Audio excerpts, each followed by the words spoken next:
All right, Danny. All right, hey, welcome to the show. Hello, I'm Danny Cohen. I'm the host. And who do we have? We have Matthew Broussard with us. We got Hello. Veronica Mosey. We got Hi. Seaton Smith.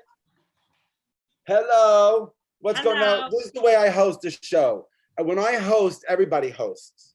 So just jump on in. Like you want to talk, just talk. I didn't prepare. I know there are statues being ripped down, but I don't want to talk about politics. I want to talk about, let's just have fun. Listen, I wanted to buy a frying pan because my frying pan, the Teflon was rubbing off and the eggs were sticking to the Teflon. So I went and I really didn't want to buy a pan made in China. And they're all made in China. All the pans are made in, they're Wuhanese pans. And I want a pan made in Taiwan. They don't make them in Taiwan. Just Sorry that happened, Danny. very upsetting. So you're saying are you saying we want to kill the Chinese, Danny? What's wrong with you? Oh my God! I know that's gonna go. Politics is what I'm trying to say, Veronica. I thought this was not going to be political. And now we all being political here. Shit. What's new? What's going on, Veronica? What's going on with you? We haven't seen you in a long time. What's going on? I know. I've been so busy with just gig after gig, and it's just insane. I Spreading the virus. The virus. I'm so tired of it. My daughter's. This was interesting. My daughter told me. Okay, so a lot of times I'll do stuff around the house, like to try to do stand up to my family because I have no fucking gigs anymore. So I'm like washing her hair and I'm like, welcome to our salon and have a good time here at our salon and just have so much fun. It's gonna be nice and warm and comforting. And she goes, Mommy, when you do voices of people, that's sort of mean. And I was like, you're a virtue signaling little bitch at 6. Like I honestly was like, is that mean? Is that mean? Or is that it's just a skill? What do you guys think? Interesting. I don't know. I mean, I guess is it mean? Her perspective, you're teaching her not to make fun of her friends at school, right? Because they're too young to understand the difference between maybe making fun of someone and then roasting someone, having fun with someone. Yes. They're too young to understand the difference, but I don't know. I guess so. That's what I said to her. I said, I'm imitating someone, which shows that Mommy's really good at listening. That's what I said to her. And then I said, and she did this kid that she knows, this little pussy of a child. His name is, well, can't say it his name is Jack, whatever, I don't care. And anytime he cried, he'd go, ah, ah. And so she does that all the time. And I was like, well, what about when you do Jack then? Okay, you're just as bad because you're like, ah. And then she's like, well, I guess it's sort of mean. I'm like, it's fine. Just do whatever you want. Yeah. Rather than make her reform her ways, you want to drag her down with you. Yes, of course. Gotta teach them that if it's behind their back, it doesn't count. That's exactly it. It's behind their back and sometimes to their face, but not recently. What do you think? Really? Sometimes you gotta put their face on a pillow and punch it. Yes. Yeah, that's what I should do, is just have her get into the violence right away. And train them early is what I say. What's going on here? Hey, Sherrod. Hey. What's going on here? Oh, good. What's going on here? Hey, V? How are you, Sherrod? V! I know. How are you? I'm good. Who's on this show? I just crashed in just to say hi. What's up, man? Me, Vito. Cohen. V. Where are you? Are you Look where I'm at. Look at me. Oh, hi. Hey. Oh, hey. Oh, my gosh. Yeah, we doing shows, baby. Yeah. I love it. I miss you Sherrod's- guys. Oh, my God. Hey. You made it from all the way from California. That was awesome. We got a show tonight, 10:30. So Really? yeah, y'all blew it. We got a 10:30 show tonight. On the steps? De Blasio's gonna open up. De Blasio's doing 10 minutes. Then both the Cuomo brothers. We got Andrew and Chris coming through. They got a whole dual thing they do. They're like Jeff Frost and David Tell. And then I'm gonna close it out. So yeah, check it out, 10:30 tonight, Comedy Cellar. We here, baby. I'm proud of you, Sherrod. I'm proud of you getting that money. You know, they're Sherrod, your face right now looks like the profile picture of every Twitter troll account. That's all it does. He looks purely There's a lot of white anonymized. people in here. Is this Seaton? Seaton's doing a lot. I'm on here. Hey, Seeing Sherrod, you ultimate fighting, nigga? Are you watching UFC? I am watching it. It's beautiful. I know you are. I know you are. I know you watching it. Oh, you are. You look like you got a crossbow somewhere, nigga. What'd you say? You look like you got a crossbow somewhere. I'm a doomsday prepper, baby. I'm only here for supplies. I know who I didn't distance from. My weed dude. My weed fella. That's one nigga I ain't distancing from. He got something, I'ma have it. Yeah, that's a true story. That's a true story. That's a true story. That's a true story. Look at Danny. Danny, what you in a genie bottle? Yeah. You look like I Dream of Danny, nigga. A genie bottle. You look like you're a fire cop. Danny looks delicious. Oh, that's what it is. Yeah. He just having fun. I miss you guys, for real. I love you guys and I miss you. Miss Miss you, too. Sherrod. Miss you. We'll be back soon. We know that. We going crazy. The voices are getting control of us, but don't let it get the best of you. Write it down. That's the only way you're in. Only way you can win is to write it down. No, Something, George Floyd. I love you guys. Thank you. Peace. Oh, God. Now listen, Noam You're welcome. said that the club might open as early as July 6th. No way. Take Adderall, guys, because I'll be honest. July 6th. Wait, we gotta mute those guys. Yeah. Wait, July 6th? Noam, I was just with Noam, and he said that legally they're opening up the clubs at July 6th. So that's next week. So he said because all food restaurants are allowed entertainment, so he's allowed to open up. I was like, oh, that's a week away. So he's figuring it out. Isn't that crazy? It's awesome because I'll tell you, I mean, the unemployment thing is like, it's happening and that's great. I mean, I don't know, most of us, I think, make some pretty decent money, doing stand up and it's like to have that all of a sudden cut off when the club was closed because of this whole thing, it really sucks. I'm not a giant, like, I don't love being on unemployment, but it's just like, well, what are we going to do if this goes past July and then we're up Schitt's Creek making $152 a week, which would be my take home. I don't know. They're he has a lot of questions because the wait staff, they're collecting also. So even though he could open up even to a packed house, which he's sure that people most young people will pack in, because the young people with the COVID-19, they're like, whatever, they're not really getting it.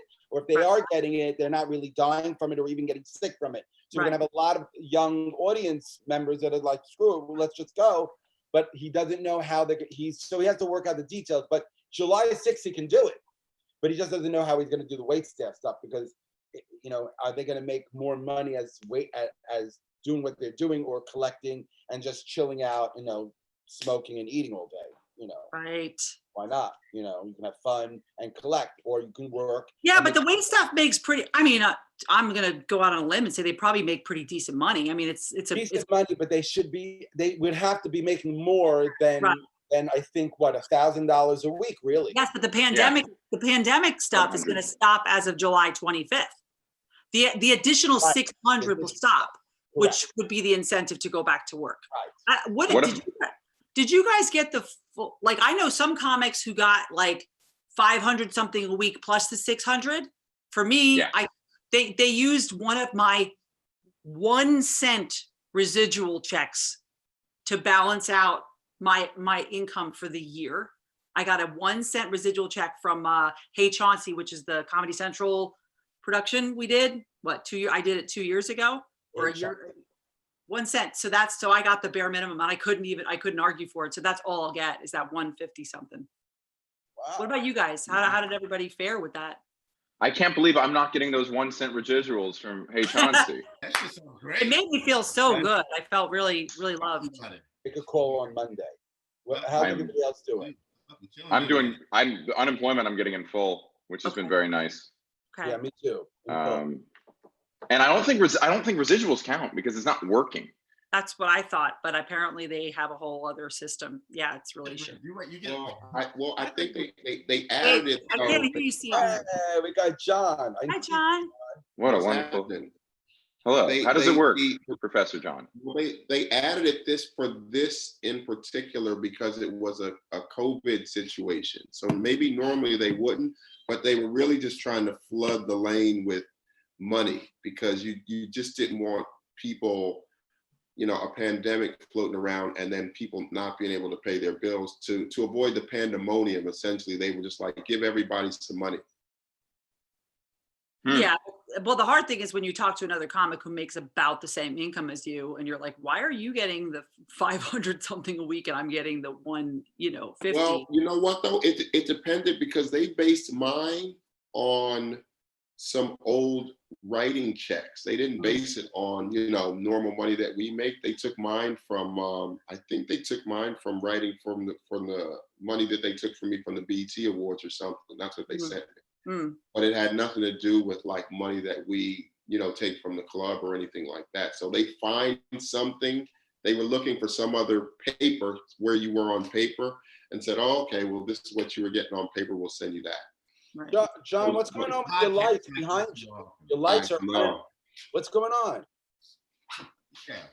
Don't shoot that nigga, John. I don't like him anyway. So anyways, guys, I really think that we should. I miss you, I don't John. know. Goddammit. Oh my God. I don't know why my lights are doing that.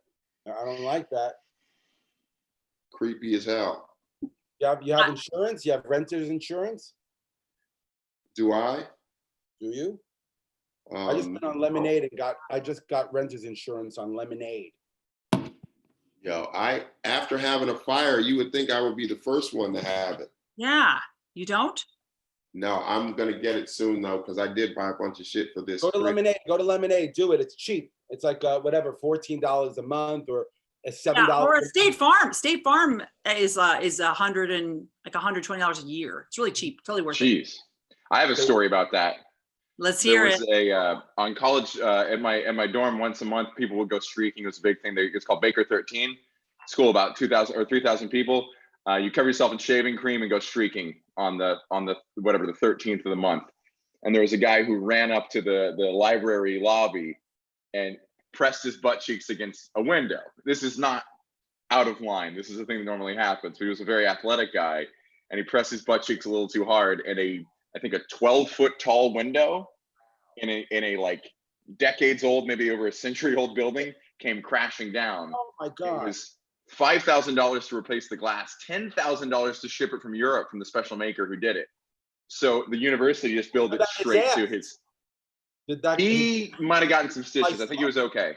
Oh, he was okay. I think he jumped out. He had those athlete reflexes and jumped right out of the way as the glass came falling down. Well, clearly he worked his glutes. I mean, that's what happened. Yeah. But $15,000, they tacked it right onto his tuition too. They had him on the line. It's not like he can just try to run away from it. He's taking classes. He's in the dorms. Renter's insurance covered it. What? Yeah. Oh my God, that's great. My favorite part of that story is picturing all the kids studying quietly in the library, and they just hear like a light squeaky sound, and then crashes and screams. Yeah, as a naked man runs away. I like the idea that John now has the opportunity to do the same thing in his apartment. But yes. Get that thing. Where did John go? He's there. He's here. It's a good group. There he is. It is a good group. There's a group of comics who listen. What have you? What have we been doing for money though in the past? Just collecting and anything extra? Anything doing it? Trying to figure it out? Just in case to make come back, or I don't know. To make money, I've been trying to make sure I make less than $500 a week. That's the That's easiest way for me to make money. I made $500 the other week, which is less than 504. So I still got it. Yeah. What Coaching. are they gonna do anyway? I mean, you know what I mean? Like if you start making money, I mean, fuck that. I would rather them catch me 2 years from now. Do you know what I mean? Like fucking audit me. I don't like they have time to catch 40 million people right now. I know. Right. fuck out of here. I've been Can we scheming. Can I've we been edit that out and edit? Can we just edit out any kind of like implications that he's fucking with his money right there with the IRS? No. I just tweeted about it. Sorry, guys. It's already out there. I'm just trying to just stay out of jail. Federal jail is much worse, I hear. I've been trying to teach. I coach, I teach that stuff. I'll do private coaching still, which is nice actually. It's interesting on Zoom. It's actually great because you don't have to pay for the overhead. I will say this, I do not miss paying the toll going from New Jersey to New York every night. Yeah. It's just a lot of money after a while. It's like, but the performing thing. I've been scheming. I've been trying to figure it out because I have like a lot of side hustles, comedy, and I've got stenciling, and I got the restaurant gig. I wait tables. For the restaurant gig, I'm not going to be making money. Comedy doesn't look like it's going to even be happening, even if we open up July 6th. I don't know if it's going to be a regular thing, like every night. It might be just weekends. It's going to be much less. I don't even know if the money is going to be there for comedy. And I'm like, I've been trying to think of a million different things. I can stencil. That's like my other side hustle. So that's good. And I'm talking about like 2 months from now, 3 months from now, 4 months from now. So that's what I've been thinking. Are we all stuck in comedy here? Are we all stuck, or does anybody have any side hustles or anything else? I've started one. Wow. I was volunteer tutoring math courses already, and I realized it was very easy to just go sign up, and I can tutor a lot of classes, and math in particular pays very well. I just wish, I don't want to do it yet. I don't want to do it until I have to, but It's annoying to tutor via Zoom. You know what I mean? It's really, really frustrating. You can do it, but if I was to do something like that, I would love to just work with a couple families in Manhattan and Brooklyn. Yeah. Right. Yeah. What about Anybody you guys? else? Seaton? No, crazy, and it's tough. It's crazy. We got stuck. Why would that be annoying on Zoom though, man?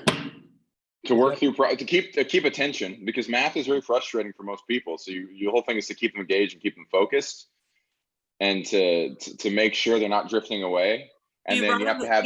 Do you use the screen writer or whatever? I do. I just set up a second camera over my notepad so they can just see me writing. Right. But I can't see them writing. They rarely have it set up where I can actually see what they're doing. Right. Yeah, I could see that being annoying. Mm-hmm. I was talking to a friend of mine a couple of days ago, telling them this story about growing up when I was like at 9 or 10 years old. I grew up in Brooklyn. My mother was screaming at her brother, my Uncle Simon, "What are you doing with all these boxes?" So my uncle got 25,000 sunglasses in 1977, 78 off of the back of a truck, a warehouse, whatever, got it for pennies. And he stored them in my mother's basement. So I used to see all these boxes everywhere. And they were Pierre Cardin and Brigitte Bardot, Gucci, Lapidus, the whole thing, the late 70s, the big ones. So I was telling a friend about this and we were laughing like it's nuts, because of the fireworks. And I was telling them that I grew up with fireworks in the streets all the time. And then she was like, "You should text your uncle and see if he still has those glasses." I'm like, "What are you talking about?" It was 43 years ago, 44 years ago. Text him, he might have them. I was like, okay. So I text him. 5 minutes later, he's like, "Yeah, I still have them." So I'm like, "Are you kidding me?" I'm like, "I need a couple of cases." So he calls me up. He's like, "Yeah, I have about 2,000 pieces left." I'm like, "On the mint condition? Yeah, they're still in the boxes." So I'm going to go over to his house in a couple of weeks and I'm going to start a website and sell them on Etsy. They're nice. Find me a good pair, Danny. I want a good pair. Designer glasses. Doing great, Danny. You could just turn that basement into a museum. That's true. I want a pair. Can I have a pair, Danny? I want a pair. Yeah, I'll take pictures. When I start, we'll talk. We'll have a family and friends. I have a I'll buy terrible some for my girlfriend. That sounds awesome. I have a terrible sunglass face. I have a great hat face, amazing hat face. These are spectacular. They're amazing. And the loose side the plastic is from the 70s, made in France, made in Italy. It's top notch. So crazy. So that's what happened. So I think I'll be selling those, to make some money until all this settles in. I don't know. How much? So we're all grabbing straws. How much do you sell those for though, Danny? They go for $200, $230, $250. A pop? A pop? Ooh. The Ted Lapidus ones go for like 400, 500. And I don't even know what he has in inventory. I don't know what he has. He says he has 200, 2,000, and 200 really crazy ones, he says, from the late 70s. Wow. Nuts. I'm sorry. Are we all just gonna pretend like Danny's uncle actually bought those sunglasses and didn't Yes. steal them? 25,000 pieces. I don't know. Edit that out too. Yeah, he just bought them off a truck. Or we're not fucking with the IRS or larceny, everybody. Listen to government. I'm not attached to any of this shit. I'm just here. Hanging out. I'm drunk. This is my wrong Zoom. I'm supposed to be taking a hypnosis class. This is the wrong one.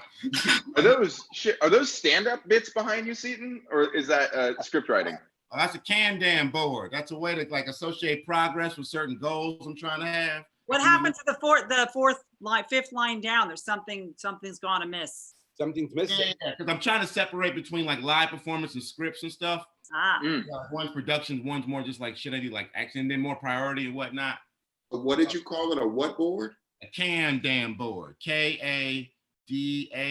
I think I'm gonna, or K-A-M-D-A-M. I might be wrong, but can-damn board. It's like just Google that. It's a philosophy of like if you have a big group of people, you can just kind of track the progress together and kind of all come together and know where we're at so we can keep going. And my brain jumps around a lot. So I just need to remember the things I need to do. And I need to keep seeing it and just, keep the goals right in your face. I love it. To be productive? Is that productive for you? Yeah, so far most of the goals keep going. Yeah, and then like I kind of look at it and then I realize I have a goal I've already achieved on there, and then I gotta let go and achieve. Because here's the thing, like y'all are kind of crazy like me, so maybe you'll understand. Our words are very powerful, right? And it took a second for me to realize that like as powerful as it is for my words to affect somebody is as powerful as the words they affect me. Like I never factor in how fucking hard it is when I say fuck me. How heavy that motherfucker is. Like I didn't like if it offends my mom, why wouldn't it kill the person that you love the most, which is yourself? Anywho, so I realized I'm on this whole like how to talk to yourself kick right now, and Right. Well, and a lot of the things is like I don't know how much I've learned because I grew up like my mom's a hippie, so I grew up like poor as a motherfucker with nothing, and then I had everything, and then I felt the same. So then I realized my brain is a problem, not outside shit. So I don't know. I've been like this, like it's apocalypse shit. I've been feeling like it's been apocalypse since I've been at least 4 years old. Since my first drug bust at 4, I've always felt like there's an apocalypse going on. So the fact that everybody feels that way now is like, okay, this is my life, nigga. I've always felt this way. So by being short, I don't know. I don't feel any different than it. I don't feel any different from March than I do from July right now. I'm like, we're appropriating your apocalypse culture. Yeah, y'all are hanging out in my shit. This is like, oh, y'all feel like I do? Great, welcome, niggas. I'm glad you're here. It's great over here. But anyways. That was uplifting. Thank you. All of that was like, he's right. I need to not beat myself up. Yeah, don't forget to talk yourself up. I did not know, and I'm not gonna get religious-y, I'm not gonna get wordy, but just on the sense of just how great at comics you are and how much you can move people. Now imagine you're your audience. Every moment of the day, you have a choice between a shitty comment or a great comment. And you just realize if you have enough shitty comments in a row, that means you spend all day being shitty. How it feels? Oh, like once you start measuring it, nigga. Oh, once you just even saying shit like I'm broke. You say that enough times in a day. Oh, that means you are a broke person, as opposed to going, money flow problem. Or even just, money, oh, I don't even see where money's at. Oh shit, I bet you money's coming. I'm saying the same thing in 7 different ways. You know what I mean? And you got to start somewhere. You got to start somewhere. So you got to start speaking positive. It's got to start there. Yeah, and I'll even take that same statement further, going, your good feeling is in the moment right now. It is not in the future. So it don't matter if the apocalypse ends or not. You're still gonna feel shitty if you're talking to yourself shitty. So fucking talk to yourself good, because it don't matter any other time. Can I ask a question? Ask away. How do you feel about social media? Do you try to stay away from it? Is it a negative force, positive force? Look at my followers. I hate social media. It fucking makes me throw up every time. It's made me throw up since 2000. But I realize that's my fault. I realize the biggest flaw we have. Okay, I'm getting religiously, but okay. I'm gonna say this shit once, and I'm not gonna harp on it. But there's a different interpretation of the 10 Commandments. People take the shit literally. Don't take it literally. Just say it like you would say it. There is no God outside of me. Now, if you replace God, God says God is in us all. That means God is us. So if you take it as there is nobody else other than me creating my world, then that means that if you accept other people's standards of life, you're always going to be miserable. So if you go like he's successful and you look at the success, you're going to always feel like shit instead of just saying to yourself, I'm successful, I feel good. Then, okay, you know what? I jumped a little bit. This goes back to the words things. You are always creating your own reality, and you always only create your own reality through your words. Does that make sense? Is that crazy? Yeah. So you're saying it's okay to covet your neighbor's wife? I would say yes, in a way. Like if you, here's the thing, life is like a fucking, we're driving the car. So if we think about our neighbor's wife, we're going to fuck our neighbor's wife and we're going to have the trouble that it is. And you're going to think about that shit. So if you want to, you can do it. That's the fucking thing. I've been coveted a lot. Thank you. Fuck away. You're gonna be fucking miserable, but coveted. Anyway, I'm gonna say I'm worth being coveted. That's what I'm gonna think about. I am worth. Absolutely. That feels good. I have one request, Seaton, is that when you write a self-help book, please make sure you're the one who narrates the audiobook, because I could listen to this all day. Absolutely, baby. I will do that for all you. day. I gotta say this drinks. But this makes me miss the Cellar a lot. It really does. It really does, because I mean, sitting with you guys, and this has been really fucking hard. Has anyone popped in? I was there on June 24th. On Wednesday, I stopped by because that was the first day they opened the cafe. So I went to hang out there. I saw Valerie. I saw Kim. Jared Freed stopped by. Oh, David Tell stopped by. Nice. Yeah. What did you? But you were able to do what? Sit outside? Yeah, sit outside. They have 12 tables, 12 seats, and then you go hang out, cocktails. I saw people, fun. It was nice. So I don't know if anybody is in the city or where 5 boroughs. You can go out. They're there now. They were there tonight. We just Ciroc is there, right? Just go and you'll see people. It's great. It was great hanging out and just talking to people. We all had masks on. Some of us took our masks off, but we were, out in the outdoors with our masks, and it was great. It was great. We were laughing a lot of laughs. So it was great. It's funny that somebody was asking, like, people ask us that all the time. Are you going crazy on these podcasts that we do every goddamn night and these lives? And people are always like, do you miss it? And it reminds me more of basketball. I miss the locker room, the camaraderie. Yeah. Totally. More than the actual act of. Do you know what I mean? Yeah. Well, yeah. You've been on stage every night for over a decade. A couple months just ain't the end of the world. Exactly. I know that's blasphemous to say it, but I mean, you're doing a couple shows a night, man, for 12, 15 joints, man. It's like, really? Like, am I really gonna lose my shit because you're paying me to stay home for a fucking couple months? I think for me personally, I think what's hard is things like, I'm the only parent on here, and it's like when I talk to like a mom, like another mom, if we're at the trying to get our kids entertained, and then it's got to be us screaming at them, hey, get 6 feet away from each other, and then my daughter's bawling her brains out, and then I say to a mom, like, this is so fucked up, right? And then she's like, we just don't use that language. It's like, oh, right. I'm not in with the people who get me. That's what's hard for me. I'm not in with people who get me. Like in that, and I really feel like that has been what's been the most difficult. It's just that it's like, sorry, this is so weird. I can't believe I'm getting so upset. But the identity. Talk it out. Talk it out. It's just the identity. It's like my identity is so tied up in all of this, not just stand up, but you guys, you know what I mean? It's like when I come in, it's like, you guys get it. Like if I say, oh, I got the light early, you know what that phrase means. Or if I'm talking about like a real bad tank or a bomb I had at some show, or I'm talking about a great show, I'm talking about that energy, like you get it. So that for me has been what's really hard. It's not a matter of like, I can't deal without performing, but it's like, think about how many shows each of us does a week. It's a lot you got rung in with a group of people who really aren't, they're just mothers, but they're not really artists. They're corporate. Not artists at all. And they professional tell horrible jokes and they're not funny. And you're just and you're like, stuck with them because of your kids. And so you got wrung into them. You don't have any of this. So you've been really sucked into a world that you don't really love.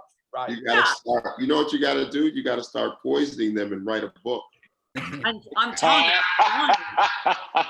Yeah, you got to do something. I can't believe I cried. I'm so sorry. It's so embarrassing. Oh, I would appreciate that. Veronica, start poisoning them and make a documentary film about it. Make a comedy doc about it. Yeah, you gotta like be in like a Nancy Drew or something. You gotta get under there and you gotta do it. You gotta kill one of these hoes.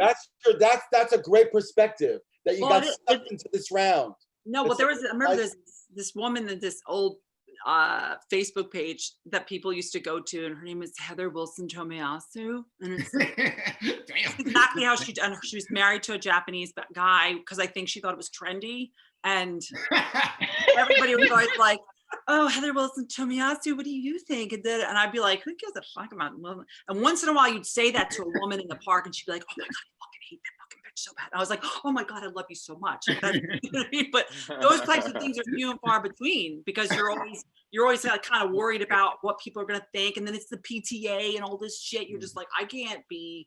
Oh my god, it's so crazy. If people have saw that shit. You are a wonderful ad for do not have kids right now.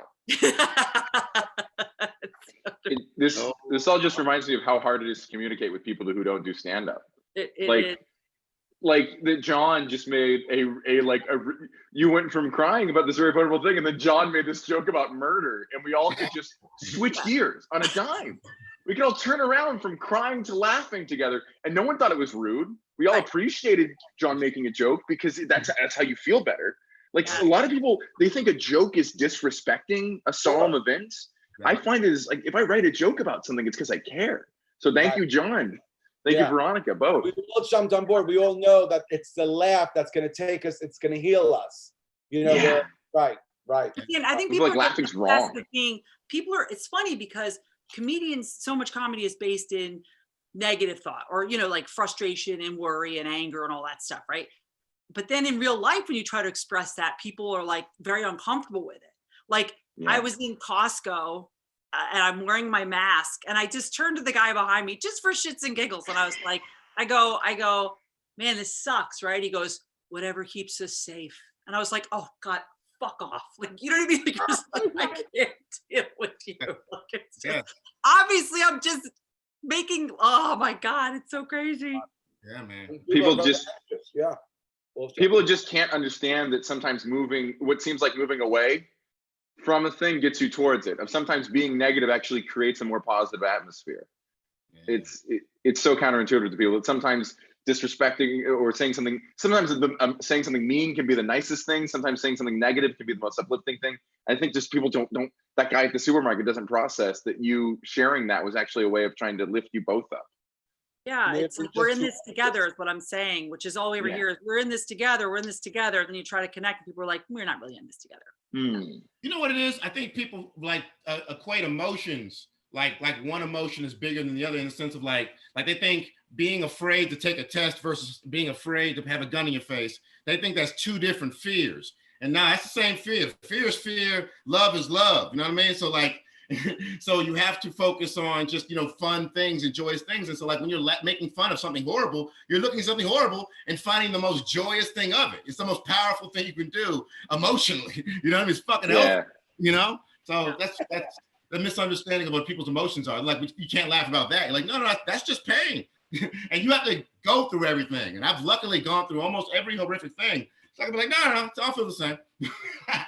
Have you guys done any of these? Because like I got asked to do that show in Queens in front of like a whole bunch of cars, and you're standing on a stage, and they're you're standing in the back of a pickup. Oh, is it really? Yes. I thought it was a platform because I saw who did it. I was watching a video. I did it. You did do it? Was it awful? I can't do it. I won't do it. I won't do it. Can I just tell you? And the thing is, like, we've made it to a point in our careers where sometimes there's an assumption, not that we're assholes, but that we're going to be a little cockier. So you got to always be cognizant of being, of being a little humble when you're around people who are like, oh, I can't believe you came, whatever. But I can honestly say that it went, and I'm also somebody who, when I bomb, all joking aside, it probably takes me 3 nights, 4 nights before I can go to sleep. I'm up all night for at least 3 days. Yeah. Processing where you went wrong, right? And I know that I went That means I wouldn't sleep for 20 years.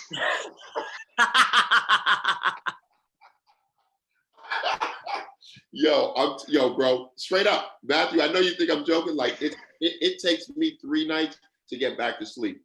Jesus. I bombed so bad from the back of that truck that I didn't even give a fuck. But how do you know you bombed? How do you know? They're not. They're in their car. Let me tell you how I know. Yeah. First of all, it's all cars in the parking lot in the back of a diner, and the way that they show their appreciation, I thought it was going to be that they honked, but it's a residential area, so they have to flash their lights. They are flashing their lights. Okay. Wow, that's nice. Oh, the silence. And if they all start doing donuts, that's an applause break. That's a standing ovation. If they start bumping into the car in front of them. I don't know. Yeah. Yeah, now I'm interested. I want to go do it now. Fuck. Oh, you don't. Oh, it's so humbling. Oh, so you're saying you didn't get any lights? Nobody flashed. We didn't know what was going on when I started that goddamn show. And it's like, you know what's going on? What's that? They didn't know what was going on. They didn't. You gorilla the show at a drive-in. Explaining it to them as we went. You know what I mean? But at first, I was telling them to honk. So at first, they were honking, and then after that, I came off stage and they were like, "No, you got to tell them when you get the person down that we can't honk." And were you hosting? Yes. Oh, John. Oh my God. I don't think you can measure yourself by the regular standard. Yeah, you can't. No. But I'm saying that's why I wouldn't do it. I was like, I said yes initially, and then I thought about it, and I was like, there's no way. I need energy. I need a lot of crowd energy. I can't have I can't just talk to. I don't know. It was too uncomfortable. You're just talking out in the space. Oh yeah. I started stand up in a laundromat. So when I heard about a parking lot, I'm like, yeah, I've done comedy in a laundromat for 2.5 years. We had Spin Cycle Comedy. We had associates. But they were right there, though. Right? Well, they would come and go. They would look at you like, who the fuck are you? I'm doing my laundry. Why are you talking to me? It would be like that. And then we had some regulars that took time, but sometimes people would walk in and you're just talking to people who were walking in and walking out. So I was like, okay, it's the same thing. I'll get up and then they'll just, they're trucks and people are in cars and nobody cares, and you just laugh at yourself and be ridiculous and just enjoy your time on stage. And that's the key. If you can enjoy your time on stage, whether you're getting laughs or not, and just like having a kick out of the fact that you're standing on the back of a pickup truck and in a parking lot performing to cars, if you can really relish and get into that idea and laugh at that, you're going to be great. Not for $75, Danny. I'm sorry, but not for $75. It's like, if it was $5,000. You want to do it one time in your life.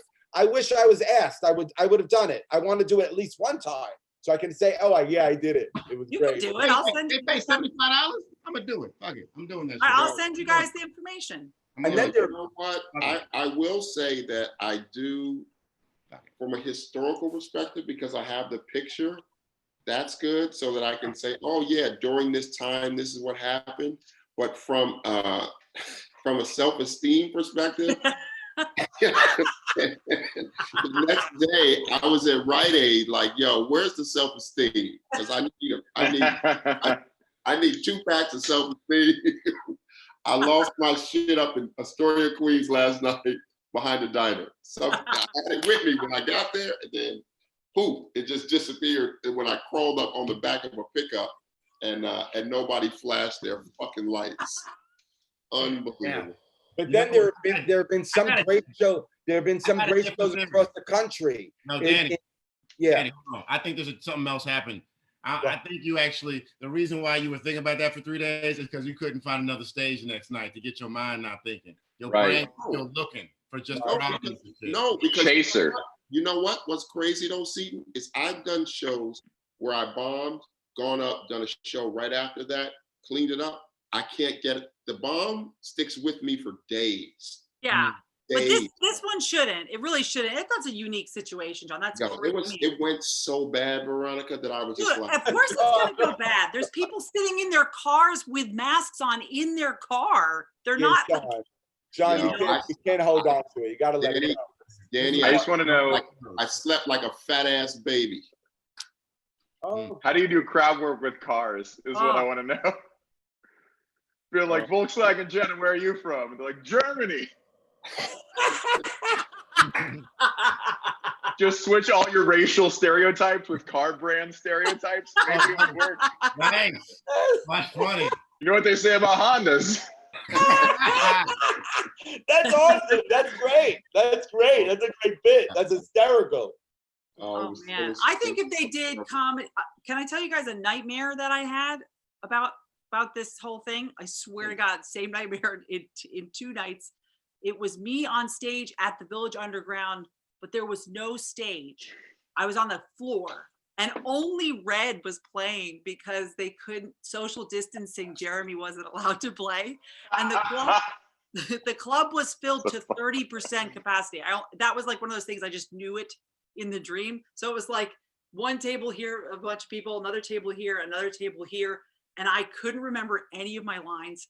I know that I bombed whatever jokes I did try, and I just was crying when I left, and I was like, I'm never doing this again. And then the next day I found out that my daughter, and I live in Jersey, that my daughter was going to have to go to school in Queens. Like that was my nightmare of two things that were going to happen to me in the future, that everything was just going to be horrible. I don't know.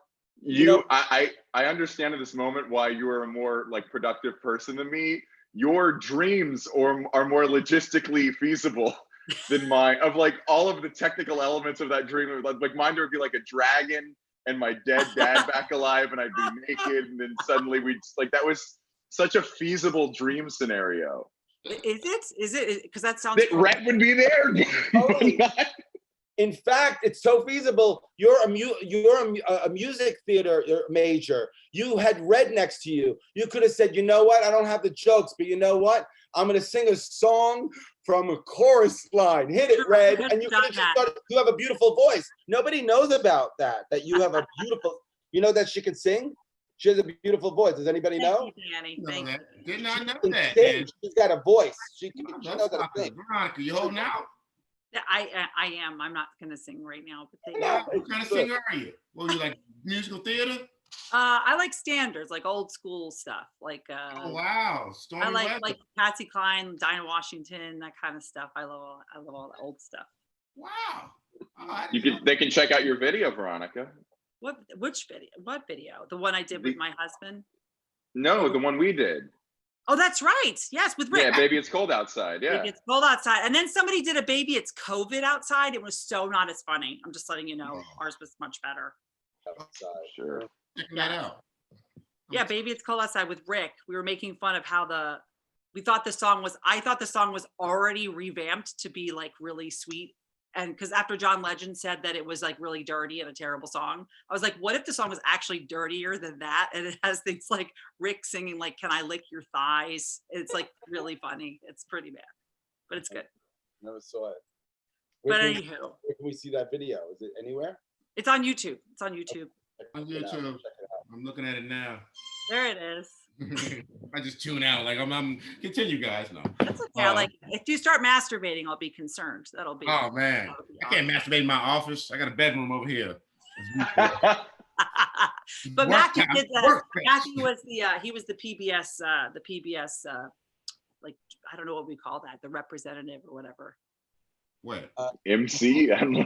In the video, you'll see Matthew in his fantastic sweater. He really has like old white guy sweater. It's amazing. Oh, I love that sweater. No, Matthew, man, if you was like, I don't know, I feel like you were born like 30 years too late, because you would have made a lot of money in the 80s. You know that already. And you have a perfect face. I feel like I could have just been a hack stand-up and just launched straight into a movie career out of that. Yeah. But I think if you want it now, you can still happen. It just won't be as much money in cocaine, but it'll be there. Oh, thank you. I'm glad you believe in me. Absolutely. I think you're great. John, what you working on now? I miss you. What you working on now on the website? What you going? Yeah, I'm working on my. I had this thing that went viral, man. Just black men talking about their encounters with the police. Love that shit. Yeah, I noticed it too. So they blurred me in the New York Times article that we were both in, but now they're up there and they're talking about just doing an article on my page, on my IG. Shit. That's awesome. Here's the thing though, she hit me a couple days ago and was like, why don't you put a household name in there to push the editors over the edge? So that's what I've been working on, but that has been proven to be a little trickier than I would have liked. Because they're all walled off. You got to go through somebody. Especially now. Yes. They show up, but they don't now. Yes. Well, you know what? You're just not bumping into people near as much either. So, if you bump into somebody, they always say, yeah. Of course. You know what I mean? But now you really do have to fucking go through some fucking gatekeeper, which is a little bit of a headache, man. But I'll get somebody on the hook. I just got to get 1-2 big names, and my whole social media will permanently change. Nice. It's gonna. Yeah. God bless. White women are eating it up, man. Just like everybody should read this. Everybody should see these videos, and they're just sharing it with so many people.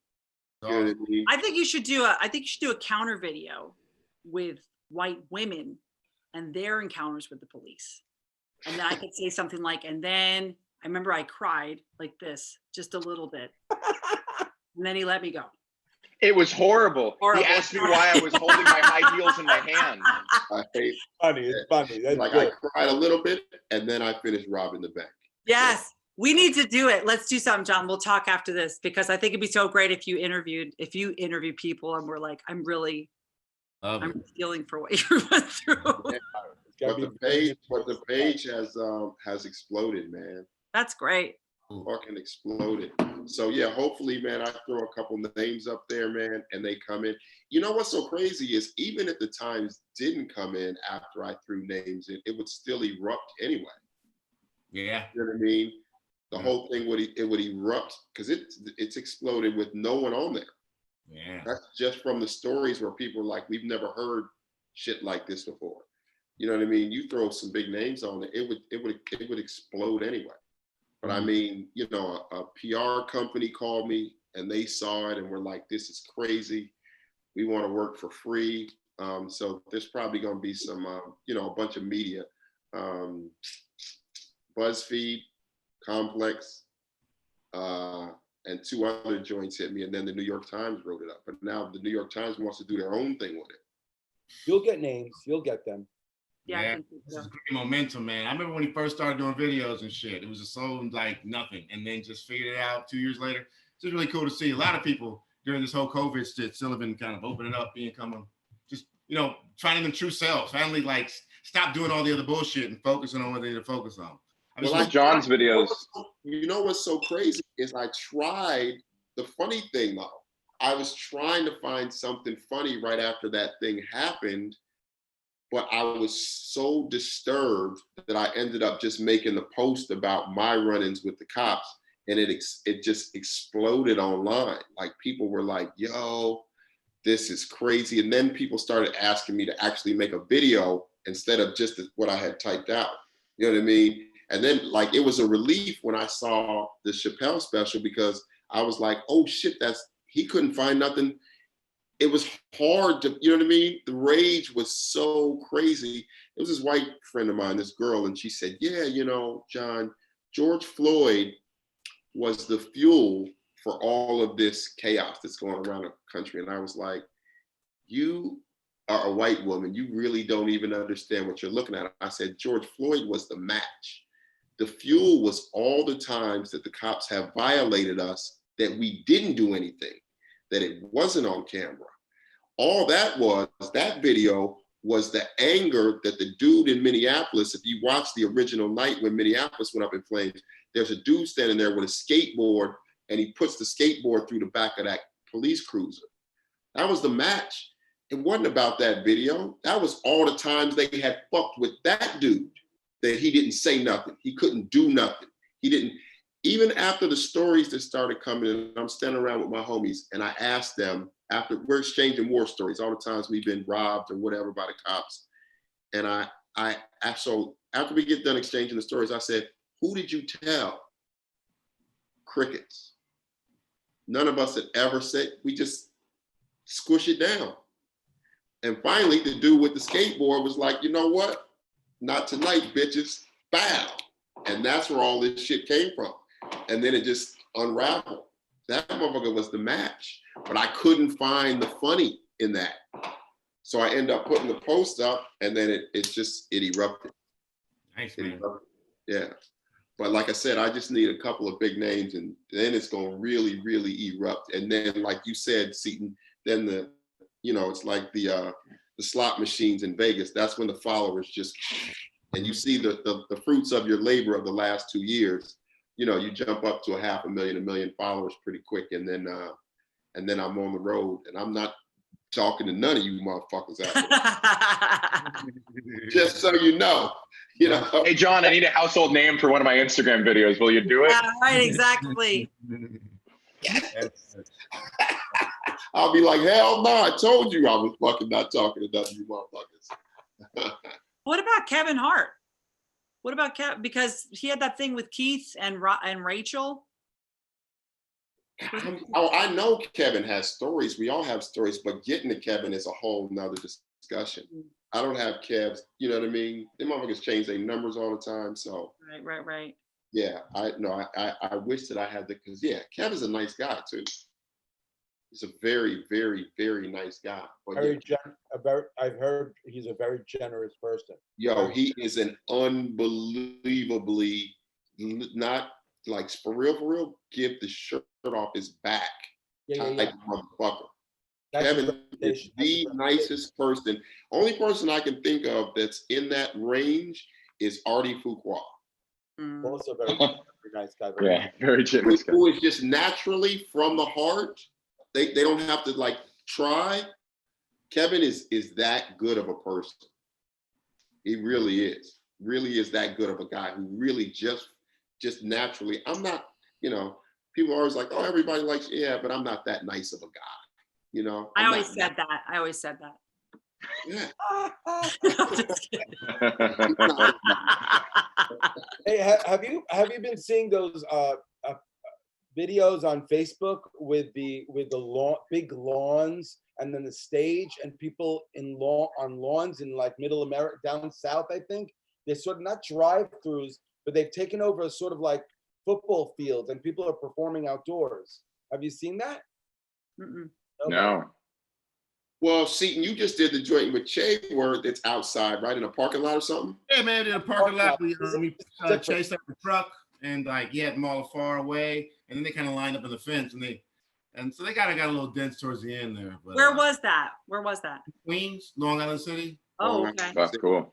Yeah. But they're sitting outside, so you're getting feedback. You got right. Yeah. I definitely heard laughs. They just were far away. So, you didn't mind if shit didn't work. So you just kind of like had to just get used to it. Okay. All right, I'm just gonna talk. So I felt I feel like I could do the truck shit just because I saw this shit where it's like, I heard the laughter kinda, just enough, and if you just believe in your edges, fuck it, I'll just keep going. Here's the thing about me, like I've been listening to a lot of my own tapes and I found that I've actually been enjoying my sets where I just keep talking versus when I ask a question. But sometimes on stage, sometimes you ask a question, you feel more comfortable. But sometimes an audience member doesn't want to think. They just want to sit there and just hear some shit. Yeah. They don't mind the laughter. Like we mind the laughter, but they're like, I just want to hear a voice that's better than mine. You know what the best idea in these circumstances that I've done, and I would do it again, which is crazy to say that I would do one of these fucking shows again. But my boy Marcus Russell, the photographer from the Cellar? Yeah, I did that one. Yeah. Yes. He's got a studio. So you're standing on stage. He's got a green screen behind you so he can project the comedy stage thing. but it's a stage, a microphone, a stool, and then he projects all of the people from the Zoom on the back wall. So you can see and hear everybody, but you still are on stage performing. You know what I mean? So yeah, they're not there in seats, but you can still see and hear everybody in their own little squares. That show was actually good. I love that show. I did it. Immediate feedback, and you have a working space. You're not sitting on your couch or standing on the back of a truck. You know what I mean? It's a real stage in a studio loft over in Steiner Studios. That was a good fucking show. That formula could work in the absence of a club. True, that's true. Would you all perform on like July 6th, like next week, if the Cellar started doing shows? Would you all get back on stage at the Cellar? Yeah. Yes. Yeah, I would. I just did shows in Texas for the week, so I've done real comedy fairly recently. How was that? You just thought you John's drove laughing. that in our face, huh? He's like, I've done real comedy. No, I feel really bad about it. Like I shouldn't have done it because the day I left, Houston was shutting down. I did a week, and yeah, they were way too chill about it. I'm like, but Matthew, if they trace it to you, you're gonna blow up. That's gonna be amazing. Like that'd be awesome. All linked to a comedian named Matthew Broussard out of New York City. That would be amazing. who is this asshole? And they watch my video like, Yo, you did it in a comedy club? I did shows around. I didn't headline. I featured one weekend, and I did spots around town, just kind of like local showcases. What was the setup? Did they do social distancing or anything? Not enough. A lot of the shows had the benefit of just not being heavily attended, so it wasn't an issue anyway. People just naturally spread out as they would. The more major shows I did had good attendance and were reasonably spread out, and people had to wear masks when they left their table. Waiters had to wear masks. But it was interesting being in Texas for a week. I was like, just their confidence. I was just like, maybe they're right. Maybe it was no big deal. And then the day I left, shit hit the fan. I don't know if you've been looking at Texas and Florida stats, like, oh right, a state full of creationists didn't get the medical stuff right. Right. Yeah. We'll see what goes on. We're gonna start wrapping up. This was fun though. This was great. This is a really nice group. Got together. It's therapeutic. Anybody have Veronica, we'll start with you. Do you need to plug anything? Do you want to plug anything? Anything happening? Just, I guess, pay attention to like Facebook Live. I think I'm going to be doing a series called Question My Character, where I play the different I do different characters, and then people are allowed to ask me questions and I answer as that character. That's awesome. Beautiful, Veronica Mosey. How about you, Matthew Broussard? If you have children who are taking high school or college level mathematics, they can shoot me a message on Instagram. I do through linear algebra, differential equations, partial differential equations, SAT tutoring. I'll do physics, chemistry, any of it. Yeah, just hit me up. Monday Fun Day. Funny and he's smart. That's great. Seaton. Go to my seatonsmith.com. I'm always working on stuff. Always videos always coming up. So, new stuff coming up this summer. I'm excited. Sean. Yo, hit me right there in the corner at He Was Funny, right there. Other corner. Oh, other corner, that corner. So, yeah, check it out at that corner. Hit the page up, man, before the fucking thing is gone. 2 museums hit me this week too, and an art gallery. So I don't even know how much longer it's going to be on my page. Yes, it's pretty crazy. It really is. So tell your friends to check it out. Dear white people, go check it out before it's gone. But yeah, other than that, I got some other shit cooking, but it's on hold because I'm managing this page right now. Well, stay healthy, stay strong, everybody. Thanks. I miss you guys. Miss you too, so Miss much. you all. Can't wait to see you. Me too. Talk shit. Yes.